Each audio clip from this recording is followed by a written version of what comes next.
good people? We're back with another episode of the Literary Dummies web show, starring me, your host, Alex.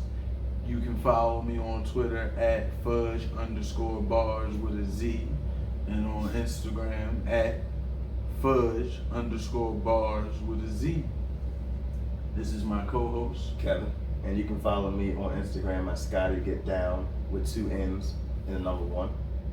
No Twitter. and this episode we will be discussing Harper Lee's Go Set A Watchman.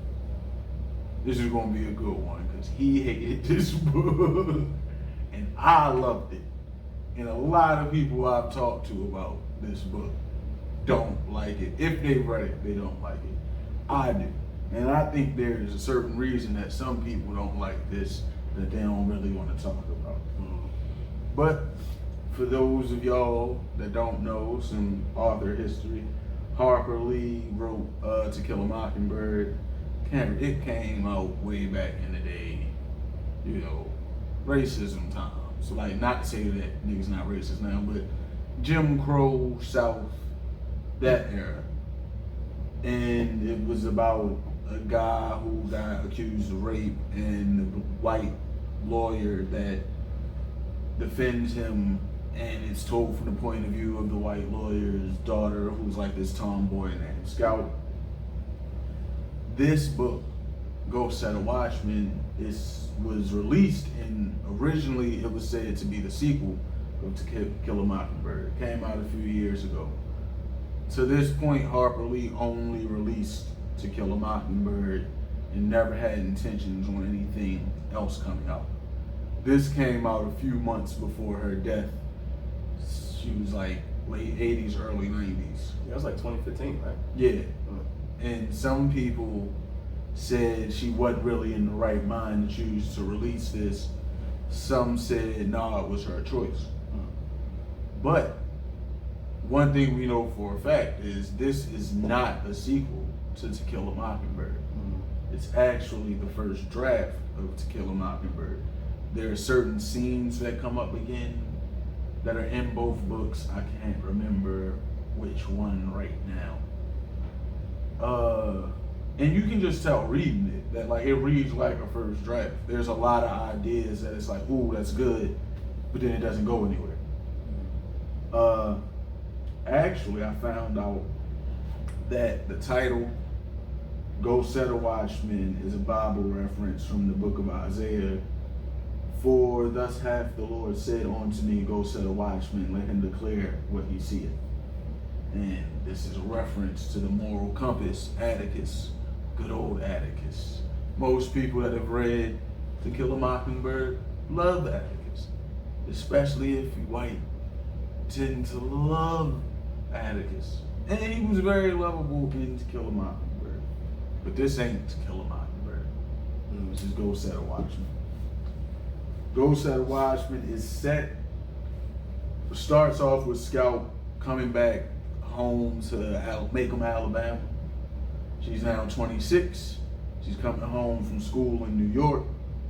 Jim Crow time. She's coming back from that Yankee school down south. Her brother has died.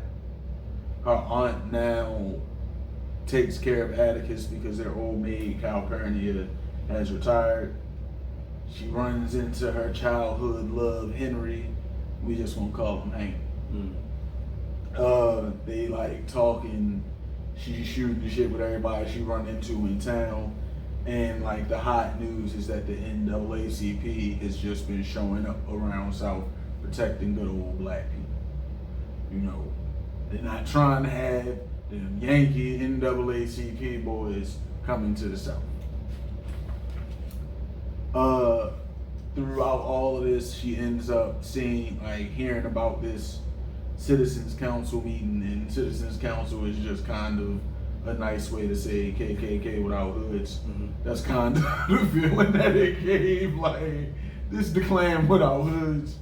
And Atticus is at the meeting, and not only is he there, he's introducing this guy who just gives this racist ass speech. After she leaves, they find out that her old maid, Calpurnia, grandson ended up mistakenly killing a drunk pedestrian. And Atticus takes the case, but he doesn't take it because he morally feels obligated or because he even gives a fuck about Calpurnia. He takes it. Why? I care. Because he didn't want to end up like CP coming down. So like after this happens, Scout goes home and like goes to sleep and has a dream about Calpurnia, and then the next day she goes to see Calpurnia, and this is one of my favorite scenes. She's talking to Calpurnia and she's like, Atticus is gonna take care of it. Like she's really like trying to like show Calpurnia she cares, and Calpurnia just don't care at all. She's like, oh, it's over for my grandson. He made a mistake. Like, it don't really matter. Like, she doesn't have hope for her grandson too much. And she ends up asking, did you always hate us? And Calpurnia just don't answer. And I was like, you'd be surprised at how your black maid felt about you. Even though you thought you treated your maid well. So after she leaves there, she ends up having lunch with her Uncle Jack. I love Uncle Jack. Uncle Jack gives her like this whole history lesson about racism, like how the reason why it stayed so prevalent in the South, the reason why white men at the time felt like, and still now, but at the time felt like they needed something to hold on to while they watched other rich white people, and all the rich white people told them was, at least you better than the niggas, so they just ran with that. He has this great line where he says, history repeats itself, and it's the last place man tends to look for answers. Bars. After she leaves Uncle Jack, she runs into good old Hank. Like, it's like, no, yo, I don't even want to fuck with you like that no more, because they were like engaged, but she was like, nah, you was at that meeting with Atticus, you can't be dick riding Atticus. That's pretty much what she's telling him. Like, you can't be, like, you, like, nigga, he my father, and I know he wrong, and I'm not riding, but you want to ride. Well, Hank was getting that money. I understood he was getting that money. After all of this, she ends up having like this long conversation with Atticus at the end, and towards the end of the book, and Atticus is basically trying to justify his racism, because it's not like I hate niggas type racism. It's just like, I don't necessarily hate them, but I don't think they're good enough to be around me. Like, that's pretty much what Atticus is saying. And he's like trying to back it up well, but it's like, yo, nah. So more or less Scout like, fuck it, I'm out. And then Uncle Jack pull up right before she leave, and Uncle Jack like, yo, we need somebody like you down here, because it's more people down here like you than you think. Your dad like just needed you to see that he ain't perfect. And it ends with the whole idea that parents aren't perfect, and it was definitely whack, but I understood what she was going for. That's the only thing I liked in the book was that and the aunt. The aunt does not matter as a character, though. Okay. Alright, so I want to start this different. I have a question to ask. When is the first time, how old were you when you realized that regarding you, something your parent did was wrong? Like, you got in trouble for something you shouldn't, like you really shouldn't have gotten in trouble for? Probably like 10, 11. What happened? Somebody else knocked over some stupid ass statue, but I was there. I was just there. Like, I'm over here, and I'm sitting there, I'm like, yo, y'all ain't supposed to be playing ball over there. There's art over there. And I was a good kid up until like 13, 14. And then it broke, shattered, the whole statue shattered. This is an African statue, and I'm pretty sure it cost my mother a lot of money. And she lining us up on the stairs to get that whooping. I'm like, damn. I was like, but even they said I wasn't there. I was looking. She's like, no, it's your house. You're supposed to be telling them. I'm like, but there's 3 of them though. Like, I said stop. She's like, nah, you should have came and got me. I'm like, well, that was a good point, but I shouldn't get a whooping for it. I ended up not getting a whooping for it, but then I started to think about the whoopings I get, or do they make sense? So. I got popped, because I didn't really get whipped. I only got slapped a few times because I had a slick mouth. No, my mom was a belt warrior. She'd put you over here at this door, and she'd be back here, and would swing the belt from there and hit you in the leg. I'm like, okay, you get like just 7 of those, and say, go to your room, and then it's gonna be late tonight.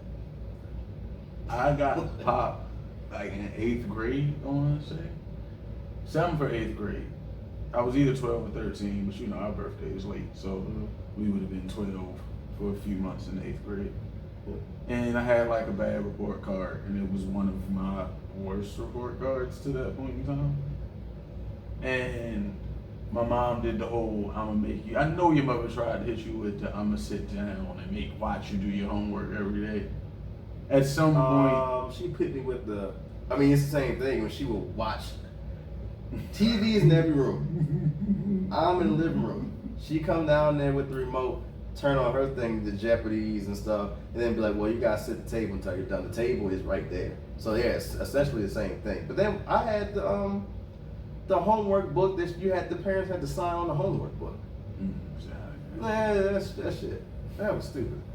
Nah, so I got the bad report card, and then like a week later, my mom was, something happened to where she was yelling at me and was like, I'm gonna sit here and every night while you do your homework. Mind you, I knew she really wasn't. Like I was like, she's not. This might last like a week at the longest. I just gotta make it look like I'm gonna do the homework. Because that was always my thing. You know, I'm not doing homework. I just don't feel like doing this homework. So, like after, like she yells at me one night, and she's like, when you go to your father's house on the weekend, you sit down and do your homework. Why you don't do it here? And I was like, he consistently watches me do it. And she slapped me. She's like, I shouldn't have to. And at that point, I'm like, I just gave you the right answer. Like he sits here and watches me do my math homework every weekend.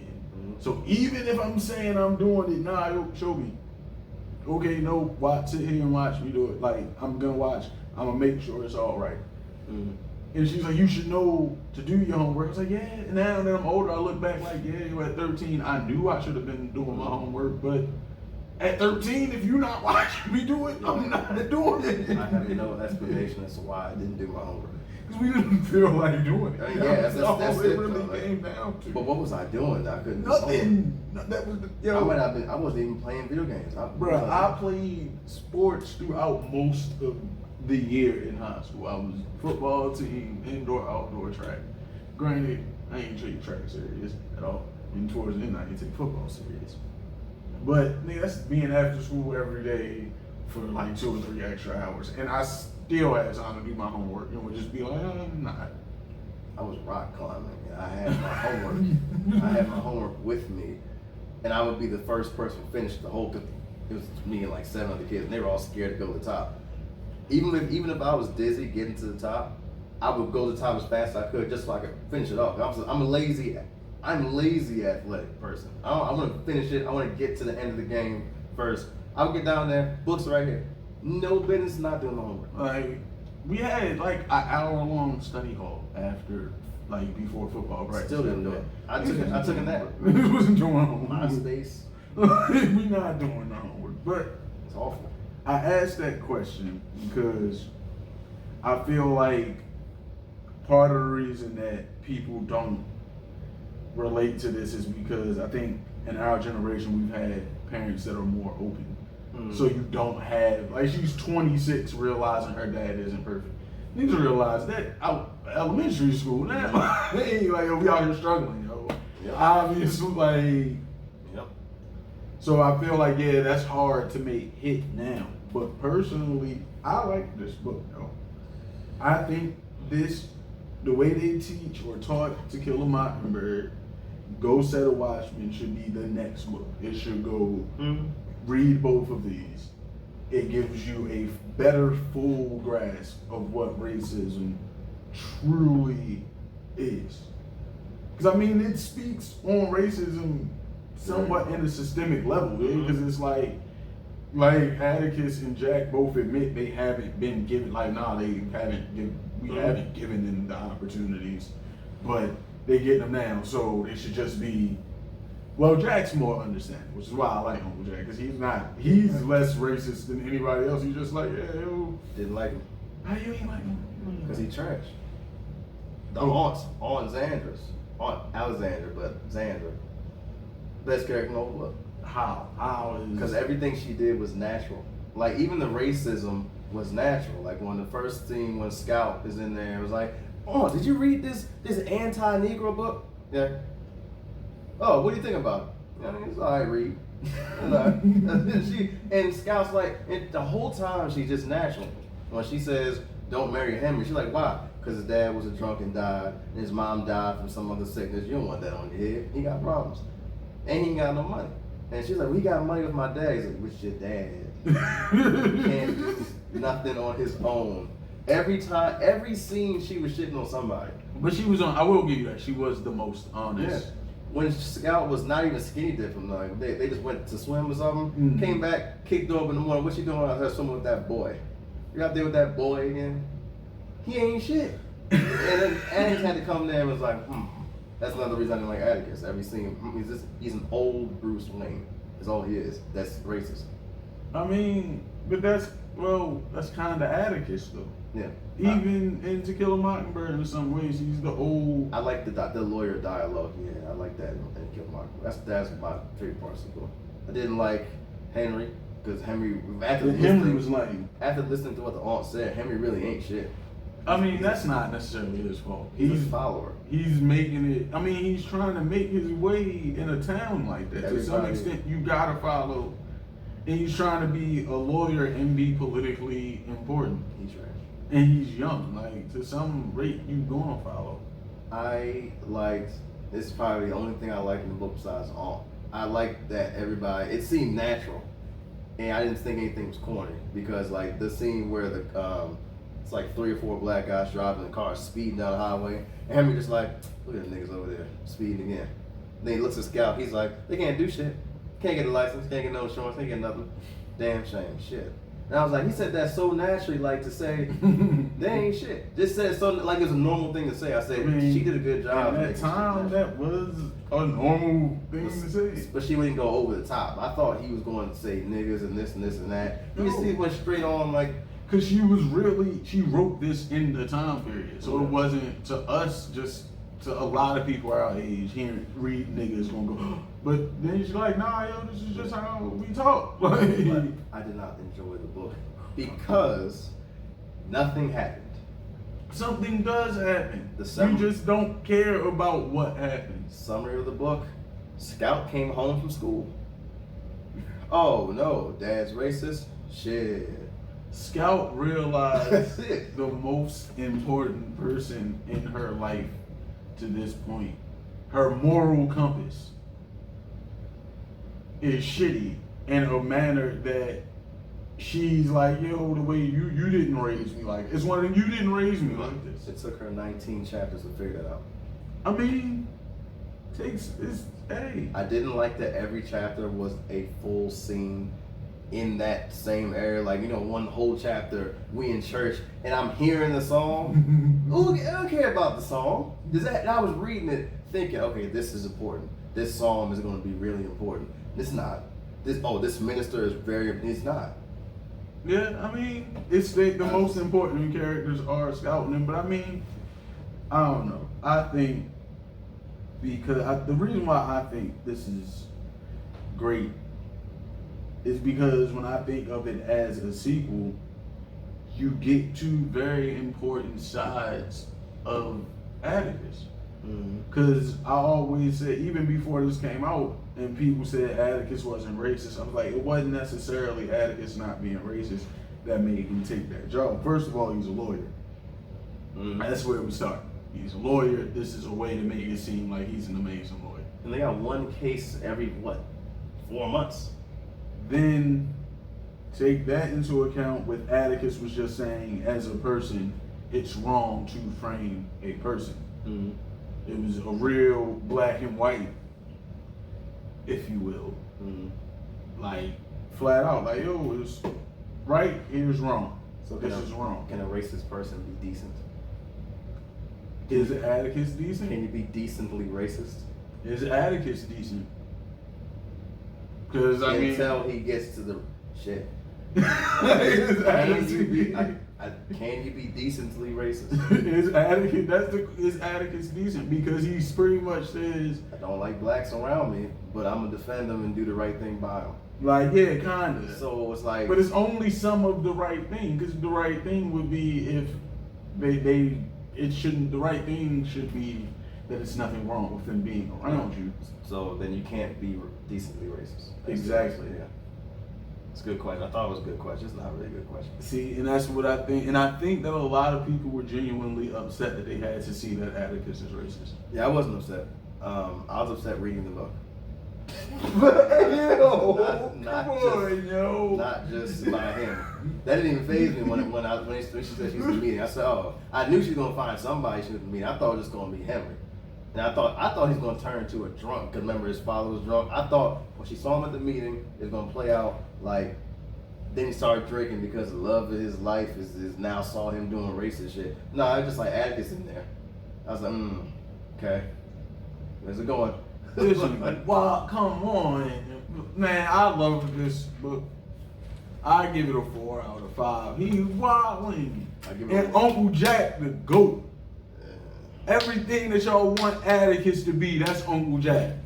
When Uncle Jack broke down to Scout about the real like racism history in America, when he was saying that more or less, these people in the South, most of them didn't even own slaves. And they were down here just as poor as a slave. But they got told that the one thing that you have that makes you better is the fact that you're white. Mm-hmm. So that's the heritage that they think they have. It's not real heritage. And she was writing this in like the 40s and 50s. You stupid motherfuckers. That's what y'all don't want to hear. Y'all don't want to hear that a white woman in the 1940s knew y'all was bullshitting then. Before we was mad at Confederate flags, we knew this. She knew this shit was stupid. She fucked a black guy. We not gonna get into that ignorant conversation right now, please. I'm not saying that's why. But Uncle Jack really broke that down. Like, they feel all they've ever been told is a little bit more that you have that makes you a little bit better, that makes your life a little bit easier, is you have white skin, and because of that, you have a different set of freedoms. Mm-hmm. And now it's years later, and you're realizing some of them freedoms that you got because of that white skin, you shouldn't have, or people are realizing it, and you're mad. Now you feel like somebody is infringing, and they're not. Right. And because you don't have enough sense to just let it happen, the government wants to get involved. Mm-hmm. Like, he has this whole interracial dating thing where he's like, they think that the scurvy of black men are gonna get up on white women, but they think that all the white women that date black men are trash. Mm-hmm. So by proxy, shouldn't they not care that the trash women are leaving? Right. And I was like, this nigga Jack had bars. And you ain't like Uncle Jack. Remember, this was the 1940s, 50s. He was giving these bars. I didn't like Uncle Jack because he was not interesting. He was the real wisdom. Y'all thought Atticus was the wisdom. Uncle Jack is the real wisdom. Well, but the way you just put it was interesting. The way he said it was not interesting. I was reading that and I said, okay, yeah. Okay, basically, okay, a lot of people in the South are racist. We shouldn't be. It's wrong. Right, cool. It's wrong. Yeah. Took him 18 chapters to say that. That happened in the conversation. That's literally when I told you the book gets good. After chapter 8 fucking T. When it got to the racist part, I was like, yes, racism is wrong. She was the only person right now that realizes it. And it took a couple more chapters to have a couple more. So you ain't like when Calpurnia get shitted on Scout? I didn't mind that part, but I thought it was slightly out of character, because even in the first book when they were when she was mating, you know how some back in the day they said some white kids were basically raised by the maids, and the maids basically were their parents, and they looked up to the maid. But that's what Scout said. I was like, this is kind of like I thought that was odd that she gave Scout the whole cold shoulder when Scout came over there to learn some shit, instead of just saying, "Yeah, I liked y'all as kids, but y'all gotta understand now that you're an adult, the racism that's happening." But think about it. I am not only grown, like not only are you grown, not only do you understand a little bit better about the racism, but I'm retired. I ain't gotta be nice to you no more. No. I'm old and retired. If you don't get your white ass the fuck up out of here. No, I never liked y'all, yo. Not really, it was a job, yo. And I just felt like you can't have kids around and not take care of them. Because that's what it was. But I understand You don't put children around black women and think they gonna get shit on. Because more than likely they not. Even if they don't like the babies, they gonna take care of the babies. Yeah. But I understood that part. What I'm saying is I didn't understand how it just went from this was her character, but now we're going to portray her in this way now. I thought it was going to be a deeper conversation. Nigga, Scout was like 13. No, Scout was like 9 in the first book, and now she's 26. I just thought it would be a deeper conversation. I thought I was waiting for that conversation rather than dumbass Uncle Jack. She didn't need a conversation. All she needed to do, yo, if I'm retired and you come to me like, yo, all right, I'm gonna ask you like this, because you know I didn't ignore people that we went to high school with who was trying to tell me good shit because I know they racist. If somebody we went to high school with tried to hit you up and be like, damn, yo, somebody that you know is racist, that we all knew was racist in high school. I'm not gonna say no name, but it's like 3 of them. You know, if he comes to you. Yeah.